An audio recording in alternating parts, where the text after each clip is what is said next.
Hello everyone, I am CA Manas Arora और मैं CA intermediate को advance accounts and financial management का सब्जेक्ट पढ़ाता हूं।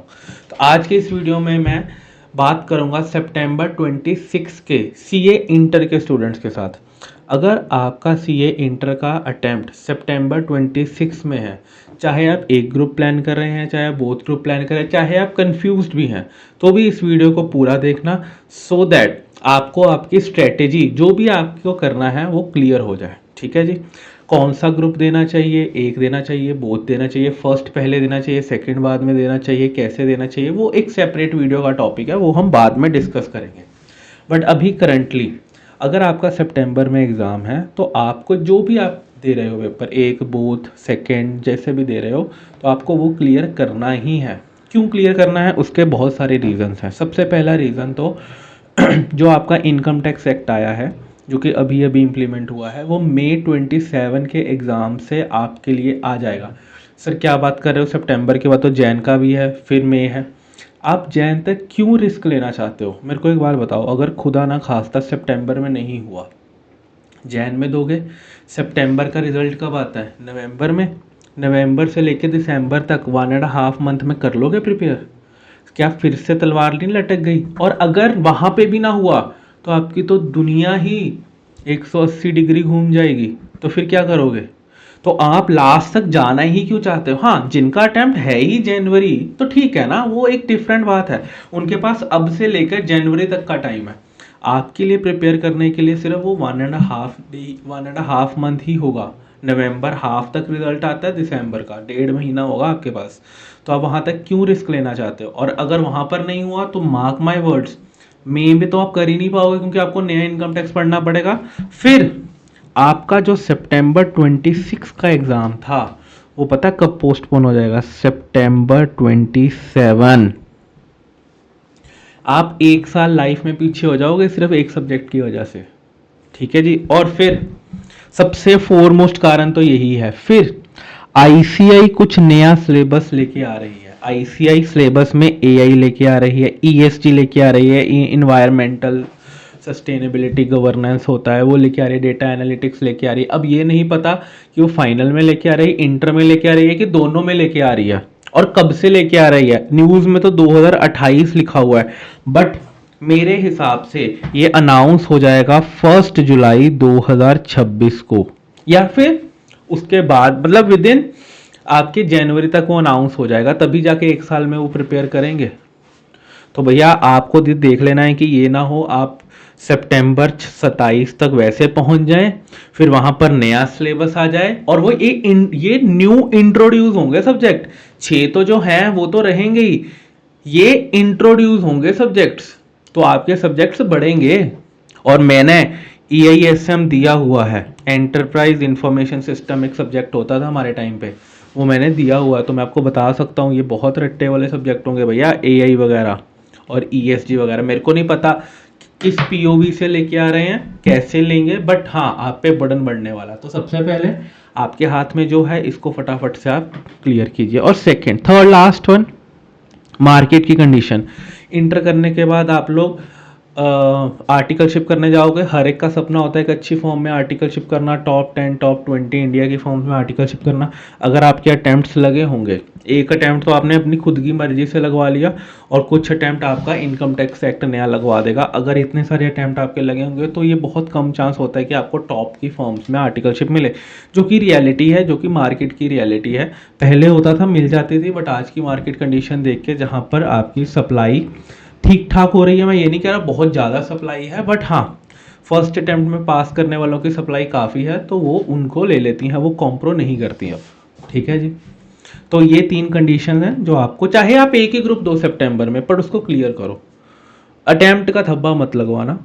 ठीक है, मैं मानता हूँ कई बार बहुत फैमिली इश्यूज हो जाते हैं, वैसे XYZ काफ़ी इश्यूज हो जाते हैं कि क्लियर नहीं हो पाता, बट अब अपा क्या कर सकते हैं? अब वो एक जेन्युइन रीज़न है, अगर उन जेन्युइन रीज़न के ना होते हुए भी अगर हमारा अटैम्प्ट लग रहा है तो फिर देर इज सम इशू। अगर कुछ जेन्युइन रीज़न है फिर चलो समझ में आता है कि यार टॉप 20 फॉर्म में नहीं जा पाए क्योंकि मेरा ये रीज़न था। बट अगर कुछ रीज़न ना होने की वजह से भी आप मीडियोकर फॉर्म में काम करो, मीडियोकर फॉर्म बुरी नहीं होती, बट एक बार एक्सपोजर आपको ज़रूर लेना चाहिए, चाहे आपकी खुद की घर की फॉर्म ही है तो भी आपको एक बार 1 साल ज़रूर बाहर लगा के आना चाहिए। ठीक है, चलो इस पर अलग वीडियो में डिस्कस करेंगे, बट अभी अपा चलते हैं जी नेक्स्ट पे। ठीक है जी, ये मेरा हो गया कि अपा ने क्यों अटेम्प्ट करना है। अब कैसे करना है सर, सीए इंटर सितंबर 26 आपका पहला एग्जाम है 1 सितंबर को ही। पहले होता था 3-4 को शुरू होते थे, 2-3 दिन एक्स्ट्रा मिल जाते थे, अब तो आईसीए ने वो भी नहीं दिए। तो मैं हमेशा जब भी कैलेंडर बनाता हूं मैं हमेशा बैक कैलकुलेशन करके बनाता हूं। तो बैक कैलकुलेशन करते हुए नॉर्मली कहा जाता है कि अकाउंट्स में आपको 5 दिन देने चाहिए, मैंने अपने शेड्यूल में 4.5 दिन दिए हैं। उसका रीज़न क्या है वो हम आगे डिस्कस करेंगे। ठीक है जी, तो मैंने आपका 1 सितंबर को पेपर है, अगस्त में 31 का महीना होता है। ये सारे दिन आपको क्या करना है, अकाउंट्स करना है, और ये 27 का हाफ डे से आपको शुरू करना है। मतलब आपने हाफ डे जो आपने करना है वो करना है, ये आपको हाफ डे से शुरू करना है, तो 4.5 दिन में आपको ये कंप्लीट कर लेना है। ठीक है जी, वो उसका शेड्यूल क्या होगा 4.5 दिन का वो अपन डिस्कस कर लेंगे, बट अभी फॉर टाइमिंग आपको 4.5 डेज में ये कंप्लीट करके जाना है। ठीक है जी, फिर मैंने 26 का और 27 हाफ का बफर रखा है। बफर का क्या मतलब है, देखो अब मेरी जो कैलकुलेशन शुरू हो रही है वो हो रही है 22 मई से शुरू हो रही है। ठीक है जी, अब 22 मई से लेकर 25 अगस्त तक 95 डेज बनते हैं। कुछ भी रीज़न आ सकता है, कभी आपकी तबीयत खराब हो गई, कोई अनफोर्सिन सर्कमस्टांस हो गए, कहीं कहीं जाना पड़ गया, कोई भी हो सकता है। तो मैंने 1.5 डे का वो बफर रखा हुआ है कि कोई भी अनफोर्सिन सर्कमस्टांसेस होते हैं, कभी आपकी एफिशिएंसी कम है, sometimes you have some mental breakdown, तो वो सब रीज़न की वजह से you should have 1.5 day. 95 days में 1.5 डे का मतलब तो ये बहुत ही जेन्युइन बनता है। 1%, 1.5% रखा है, वो बहुत ही जेन्युइन है।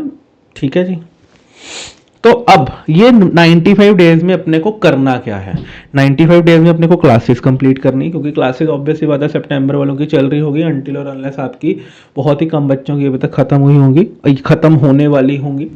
आपको रिवीजन्स करनी है और आपको मॉक टेस्ट देने हैं। ठीक है जी, मैं कहता हूँ क्लासेस आपको मैक्सिमम 20 जून तक कंप्लीट कर लेनी है। अगर आपकी ऑनलाइन आपने रिकॉर्डेड क्लासेस ली हुई हैं तो प्लीज़ ट्राई कि आप थोड़ा सा अपना टाइम उसमें डिवोट करना शुरू कर दें और 20 जून तक अपनी क्लासेस को ख़त्म कर दें। ठीक है, अगर आप ऑफलाइन सेंटर्स पर जाते हैं तो ट्राई कीजिए, अपने टीचर्स को बोलिए कि सर 20 तक ख़त्म कर दें, या फिर कई बार क्या होता है कि बच्चे लाइव क्लास ले रहे होते हैं ऑफलाइन सेंटर्स पर जाके, तो आपको 20 के बाद से मैं ये सजेस्ट करूंगा कि आप ऑफलाइन सेंटर पर मत जाएं, क्योंकि आपकी क्लासेस ज़्यादा से ज़्यादा जून एंड तक या फिर जुलाई फर्स्ट वीक तक होंगी, तो वो 10-15 दिन घर पर बैठ के पढ़ें। ठीक है जी, वो 10-15 दिन का अपना ट्रैवल बचाएं, क्योंकि आप सेंटर जाते हो, क्लासेस चेंज होती हैं, इंटरवल होता है तो टाइम वेस्ट होता है, तो आप वो घर पर बैठ के टाइम को यूटिलाइज करें। ठीक है जी, नेक्स्ट फिर रिवीजन करनी है आपको। आपने 20 तक खत्म कर लिया, अगर आपकी क्लासेस चल भी रही हैं तो भी आप साइड साइड में क्लासेस चलाते रहें और अपनी रिवीजन पर आप वापस आ जाएं। ठीक है, पहली रिवीजन आपको कोई भी सब्जेक्ट की करनी है तो आपको 5.5 डे ईच सब्जेक्ट से ज़्यादा नहीं लेने, मैं एवरेज की बात कर रहा हूँ।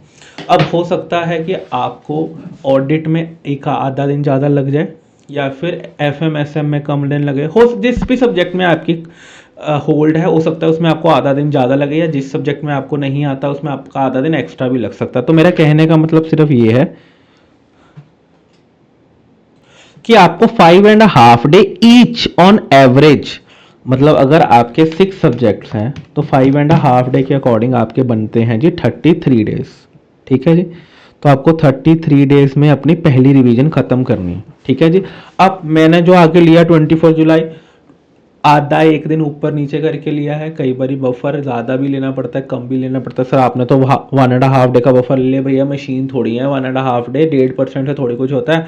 आपको लगता है कि आप जितना दिन पढ़ रहे हो उसमें से सिर्फ 1.5% ही आपने खराब किया है, नहीं, उससे ज़्यादा करते हो तो आप थोड़ा ऊपर नीचे करके मैंने ये लिया, कहीं पर मैंने कम दे दिया, कहीं पर मैंने ज़्यादा दे दिया। ठीक है जी, तो अपने को ये टाइमलाइन पे ध्यान रखना है कि मेरे को 5.5 डे से ज़्यादा फर्स्ट रिवीजन में टाइम नहीं लगाना।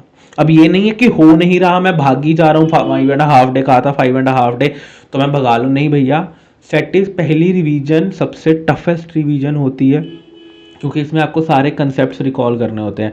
जितने अच्छे से आप अपनी फर्स्ट रिवीजन करोगे, सेकंड, थर्ड, फोर्थ रिवीजन में आपको उतना ही ईज रहेगा। तो आपको फर्स्ट रिवीजन में कॉम्प्रो नहीं करना। 33 डेज के 35 भी लग जाएंगे, कोई बात नहीं, बट आपको कॉम्प्रो नहीं करना। और अगर आप एक ग्रुप दे रहे हैं तो आप उसके अकॉर्डिंग अपना हाफ कर लेना, ठीक है जी। चलिए, फिर सेकंड रिवीजन की बात। अच्छा, फर्स्ट रिवीजन के बाद आपको कोई मॉक टेस्ट वगैरह नहीं देना। ये रिवीजन ओनली आपके कंसेप्ट पे फोकस्ड होती है, क्योंकि आपको यहाँ पे रिवीजन वीडियोस भी देखनी पड़ती हैं। तो इसमें आपको सिर्फ अपने कंसेप्ट पर फोकस करना है। जब मैं सेकंड रिवीजन पे आ जाता हूँ, तो अब 5.5 से कम करके आपकी रिवीजन रह जानी चाहिए 3.5 दिन की। उसमें से आपको 3 घंटे का मॉक टेस्ट भी लिखना पड़ेगा। पहली रिवीजन करी, कंसेप्ट ओके कर लिए, सेकेंड में उनको अच्छा रिकॉल किया और मॉक टेस्ट लिख लिया। और ये आपकी कब तक हो जानी चाहिए? अगर 24 जुलाई तक आपका ये खत्म हो रहा है तो 14 अगस्त तक आपकी सेकेंड रिवीजन और हर एक सब्जेक्ट का मॉक टेस्ट आपको लिखना है। चाहे ऑडिट है, चाहे अकाउंट्स है, चाहे एफएम है, कॉस्ट है। अब आप कहोगे सर लॉ ऑडिट का लिखने की क्या जरूरत है, उसमें तो रिवीजन ही होती है, तो हमको याद करने पे फोकस करना चाहिए। वो ठीक है, बट एक मॉक टेस्ट आपको ज़रूर लिखना चाहिए, क्योंकि उसमें भी आंसर राइटिंग एक स्किल होती है, तो आपको उसको भी ध्यान से करना ही पड़ेगा। आपको एक मॉक टेस्ट उसका भी लिखना पड़ेगा, ठीक है जी। फिर थर्ड रिवीजन पे आ जाते हैं, जो कि आपकी शुरू होगी 15 अगस्त से लेकर 25 अगस्त तक। ये आपके लास्ट 10 दिन जो बचेंगे, ठीक है जी, ये आपके डिफाइनिंग, यहां तक तो सारे कर लेते हैं।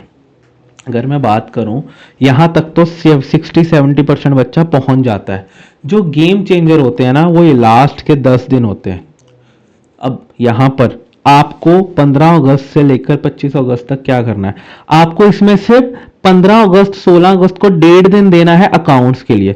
अकाउंट से सारा नहीं करना, क्योंकि अकाउंट्स के लिए तो आपने 4.5 डे रखा हुआ है, वो आपको नहीं करना। आपको सिर्फ क्या करना है, ये टॉपिक करने हैं, अमेलगमेशन, कंसोलिडेशन और नॉन एएस के टॉपिक्स। ये आपके 40 से 45 नंबर के टॉपिक्स हैं, ठीक है जी। अगर और ये करके आपने इनके क्वेश्चंस को, जो मॉक टेस्ट में क्वेश्चंस होते हैं ना, उनको लिखना है टाइम स्पेसिफाइड करके। अगर 14 नंबर का क्वेश्चन है तो 14 नंबर के क्वेश्चन को आपको 23-24 मिनट से ज्यादा नहीं लगने चाहिए। तो आपको इस हिसाब से इसको करना है, लिखना है। कहने का मतलब क्या है कि ये टॉपिक्स पर आपकी ग्रिप बहुत अच्छी हो जानी चाहिए। उसके बाद सिर्फ एएस के टॉपिक बचेंगे, वो अपन 4.5 दिन में इनके साथ कर लेंगे। इससे क्या होगा कि आपके 40 नंबर 600 में से साइड हो जाएंगे एंड यू विल बी 1.5 दिन में आपका वो चीज खत्म हो जाएगी, ठीक है जी। अब नेक्स्ट आ जाते हैं जी कॉस्ट पे। कॉस्ट में आपको 2 दिन देने हैं। 2 दिन में जितना हो गया, इस पे आपको क्या फोकस करना है? जो मेरे वीक टॉपिक्स हैं या फिर जो स्कोरिंग टॉपिक्स हैं, जो तो वीक टॉपिक्स हैं वो तो आपको करने ही करने हैं। और कई बार क्या होता है कि जैसे एबीसी एनालिसिस होता है, सर्विस कॉस्टिंग होता है, तो आपको पता है कि वो आसान टॉपिक है, तो आपको उसको जो मुश्किल क्वेश्चन होते हैं ना, वो सारे सॉल्व कर लेने हैं। सो दैट उससे क्या होगा, जो मुश्किल क्वेश्चंस हैं वो तो आपके एक बार फिर निकल गए, और जो आसान टॉपिक्स हैं, जो सी कैटेगरी होती है ना, तो उससे क्या होता है कि आपकी उन पे ग्रिप आ जाती है। तो ये जो डिफाइनिंग होगा, ये डिफाइन करेगा कि आप रैंक लेके आओगे, पास हो गए, या फिर कैसे आपका रिजल्ट रहेगा, ठीक है जी। अब कॉस्ट में मैंने तभी लिखा as much as you can, ये नहीं कि 2 दिन में 2 ही चैप्टर करा आपने, तो लिखा था इसमें आपको अपने वीक टॉपिक्स में सारा सिलेबस नहीं करना इन 10 दिनों में। इन 10 दिनों में तो भैया आप कभी सिलेबस कर ही नहीं सकते, ऑब्वियस ही बात है। As much as you can क्या क्या करना है आपको इसमें? आपके वीक टॉपिक्स और इंपॉर्टेंट, देखो आईसीआई में ना इंपॉर्टेंट कुछ भी नहीं रह गया, ठीक है। अभी मे के एग्जाम देखे हैं, उसमें से क्वेश्चन आ रखे थे जो कि लीस्ट इंपॉर्टेंट टॉपिक्स होते थे, ठीक है जी। तो इसमें से आपको सबसे पहले मैं कहूंगा जो आपके वीक पॉइंट्स हैं और जो आपको लगता है कि श्योर शॉट जो आना ही आना है, जैसे आपको पता है अमेलगमेशन कंसोलिडेशन का क्वेश्चन आना ही आना है, ब्रांच का आना ही आना है, फाइनेंशियल स्टेटमेंट्स वगैरह का आना ही आना है। अब मैं अपने सब्जेक्ट का तो आपको बता सकता हूँ ये आना है, बट मेरे को बाकी सब्जेक्ट्स का नहीं पता, ठीक है। तो आपको वहां पर एक बार ये टीचर से डिस्कस करना पड़ेगा, बट आपको वीक पॉइंट्स करने हैं और जो श्योर टॉपिक्स हैं वो करने हैं 2 दिन में। और कॉस्ट और एफएम का आपको यहां पर एक और मॉक टेस्ट लिखना है। मैंने आपको मॉक टेस्ट कितने दोबारा बोल दिए?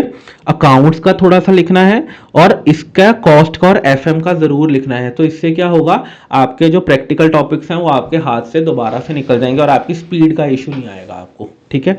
फिर लॉ, टैक्स और ऑडिट आपको 2 में 1.5-2 दिन जितने भी मैंने लिखे हैं, आपको इसमें क्या करना है, इंपॉर्टेंट टॉपिक्स जो आपको बार बार भूल रहे हैं, वीक टॉपिक्स हैं, हो ही नहीं रहे, जो मर्जी कर लो, तो ये आपको ऐसे करना है कि जब आप वो 1.5 डे में जाएंगे ना, तो अब जैसे आई थिंक टैक्स में आपको छुट्टी है, ठीक है, तो यहां पर आप टैक्स को खत्म करके टैक्स को ना करो, या फिर टैक्स को 1.5 डे कर दो यहां पर, ठीक है, और यहां पर आधा दिन बढ़ा दो, यहां पर आप आधा दिन, कहीं पर भी आप आधा दिन बढ़ा दो, वो आपकी खुद की डिस्क्रिप्शन है, जो जो आपको लगता है कि यार कई बार लगता है कि यार ये सब्जेक्ट तो नहीं आता, उसमें आधा दिन बढ़ा दो, ठीक है।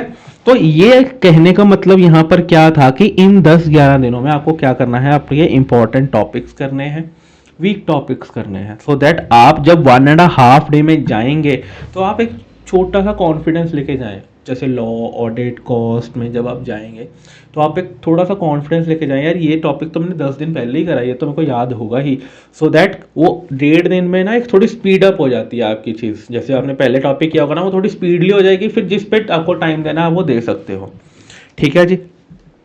ये आपका स्केड्यूल रहेगा। 25 तक आपने ये कर लिया, फिर मैंने 1.5 डे आपको बफर का दिया था, कोई भी रीजन हो सकता है।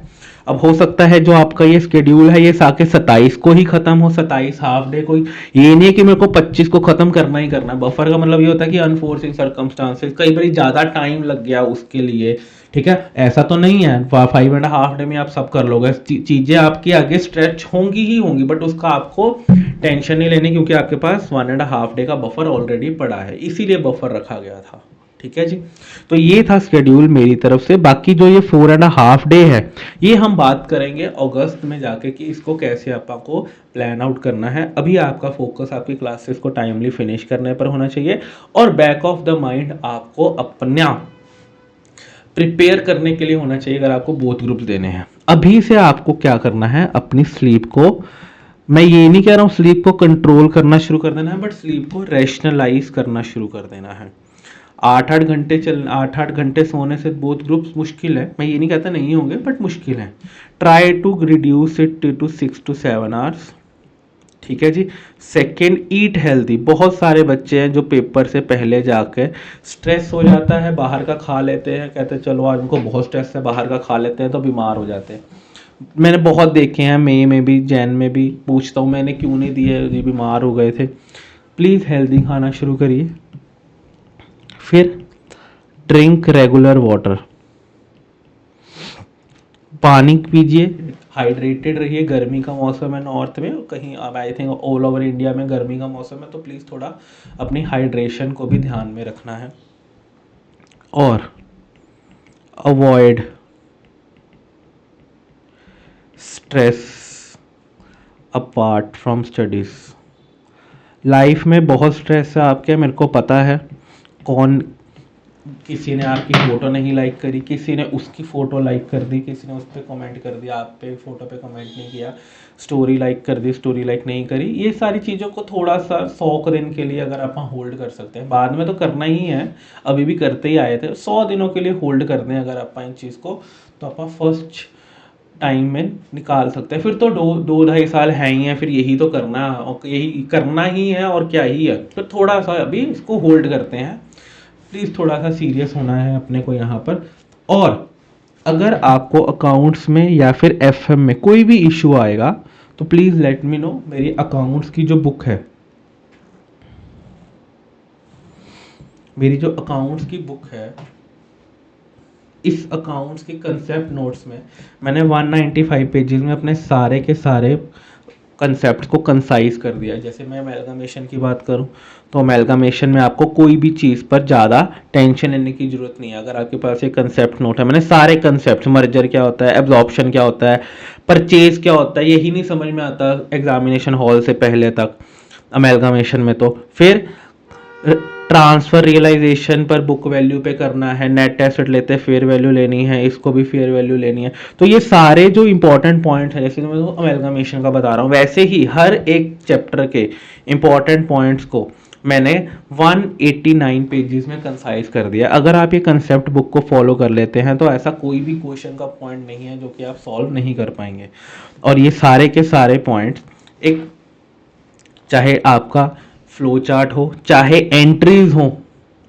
कई बार एंट्रीज भी नहीं समझ में आती कि एंट्रीज कौन सी करनी है। अमेलगामेशन में एंट्रीज का ही इतना चक्कर रह जाता है कि भैया पहली एंट्री कौन सी होनी है, दूसरी एंट्री कौन सी होनी है, तो वो सारा का सारा मैंने इसमें कर दिया। अब जैसे AS13 है, AS13 में प्री वो ही नहीं समझ में आता कि भैया कम इंटरेस्ट क्या है, वो इंटरेस्ट क्या है, तो इसमें मैंने अकाउंट्स के साथ साथ देखो अकाउंट्स में क्या कहाँ पर क्या आएगा उनको हाईलाइट करके सब कुछ लिख दिया है। Interest credited to the P&L, ये सब कुछ इसमें मैंने डाल दिया है। ये AS13 ये सब देखने के बाद आपको कोई भी इशू नहीं रहेगा, चाहे ये सारे आपके एवरेज हो, समरी हो, तो ये सब कुछ मैंने इसमें डाल दिया। आपको बिल्कुल भी नोट्स के पॉइंट ऑफ व्यू से टेंशन लेने की जरूरत नहीं है अगर आप ये वाली बुक को फॉलो करते हैं। ठीक है जी। यहाँ पर मैंने एक शादी के एग्जाम्पल दिया, गम का माहौल है, तो ये सब चीज़ें से आपको कभी नहीं भूलोगे। ये एंट्रीज मैंने सारी डाल दी हैं, तो इन सब के बाद आपका अकाउंट तो बिल्कुल सॉर्टेड हो जाएगा। सिमिलरली FM भी ऐसे ही है। अगर मैं FM की बात करूँ तो मैं इंटर में करंटली 2 सब्जेक्ट पढ़ा रहा हूँ, तो FM में भी आपका कोई भी कंसेप्ट हो, सारे फॉर्मूला सारे कंसेप्ट, क्योंकि FM में मेरे को ये लगता है कि आपका ज़्यादा फोकस होना चाहिए कंसेप्चुअल अंडरस्टैंडिंग पे, तो ये सारी चीज़ें आपकी FM के नोट्स में भी मेरी कंप्लीटेड है। FM के नोट्स कितनी बुक पेजेस के हैं, ये आपके 85 पेजेस के हैं। 85 पेजेस में 84 पेजेस में आपका सारे के सारे कंसेप्ट पूरे हो जाते हैं। ठीक है जी। ये कंसेप्ट बुक अगर आप चाहें तो आप फॉलो कर सकते हैं। इसको देखने के लिए आप या तो मेरे टेलीग्राम चैनल पर देख लीजिए इसको, या फिर अगर आपको इसको ऑर्डर करना है तो आप मेरे दिए गए डिस्क्रिप्शन में नंबर पर कॉल करके ऑर्डर कर सकते हैं। ठीक है जी। आज के लिए इतना ही। ठीक है जी। All the best for your CA inter. Time इतना नहीं है जितना लग रहा है। क्यों नहीं है? क्योंकि अगर यहाँ पर, क्योंकि इसकी अपॉर्चुनिटी कॉस्ट बहुत ज़्यादा है ना, अगर नहीं हुआ सो व्हाट, तो 1 साल का फ़र्क पड़ सकता है, और वो इंटर में 1 साल बहुत ज़्यादा होता है। ठीक है जी। मैं फिर कह रहा हूँ, there can be physical, mental, financial, there can be hundreds of issues, but अगर वो इश्यूज नहीं है फिर भी आप क्लियर नहीं कर पाओगे तो देयर इज़ अ इशू। ठीक है। Thank you very much. मिलते हैं जी नेक्स्ट वीडियो में।